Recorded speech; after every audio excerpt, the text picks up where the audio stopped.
Imos ver agora como crear carpetas en RevWorks e como mover rexistros a elas. Partimos da nosa conta de RevWorks, onde xa temos algunhas referencias gardadas. Na columna da esquerda aparece a sección de carpetas. Para crear unha nova, picamos en Agregar carpeta.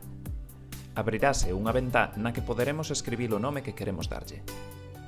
Logo de confirmar o nome, a nova carpeta aparecerá inmediatamente na lista. Se queremos modificar o nome máis adiante, só teremos que premer nos 3 puntos que aparecen ao seu carón. Agora, imos mover algúns rexistros á carpeta que acabamos de crear. Para iso, seleccionamos as referencias unha a unha ou todas elas marcando a casiña á esquerda da cabeceira. A continuación, na parte superior da lista, abrimos o menú Asignar, escollemos a carpeta de destino e picamos no botón Aplicar.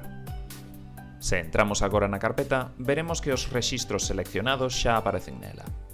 Deste xeito, podemos organizar as nosas referencias segundo o tema de investigación ou o proxecto no que esteamos a traballar.